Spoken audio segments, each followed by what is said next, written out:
खासदार सुप्रिया सुळेंकडून हिंजवडीच्या आयटी पार्कमध्ये पाहणी, वाहतूक कोंडी, पावसामुळे साचणारं पाणी या संदर्भात केली पाहणी. कर्मचाऱ्यांना वर्क फ्रॉम होम करण्याची वेळ.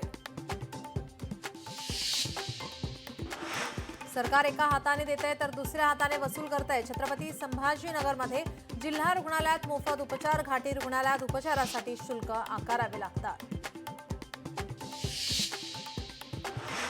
विठ्ठलाची रांग गोपाळपूरपर्यंत पोहोचली. विठ्ठल मंदिरापासून 5 किलोमीटरपर्यंत पदस्पर्श रांग पोहोचली.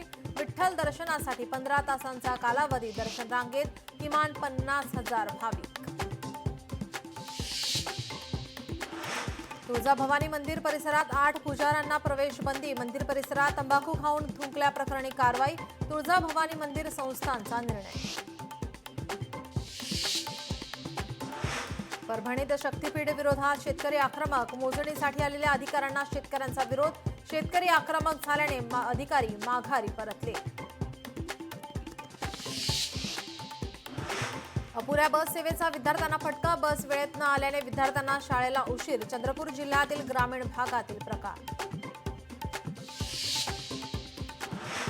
नाशिकच्या मुंबई आग्रा मार्गावरील उड्डाणपुलावर चिखलाचं साम्राज्य. दुचाकी घसरून अपघात होण्याचे प्रकार. दरवर्षी रस्त्याची दुरावस्था होत असल्याची नागरिकांची तक्रार. राज्यात 4 महिन्यात 22 वाघ, 40 बिबट्यांचा मृत्यू. जानेवारी ते एप्रिल महिन्यातील अहवाल समोर. 4 महिन्यांच्या कालावधीत वन्य प्राण्यांच्या हल्ल्यात 21 जणांचा मृत्यू.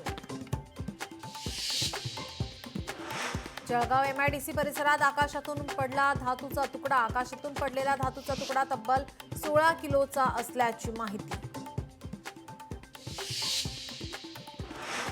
मुलीला छेड काढण्यापासून विरोध केल्याने वडिलांना मारहाण. मारहाणीचा व्हिडिओ व्हायरल. जालनामधील निधोना परिसरातील धक्कादायक प्रकार.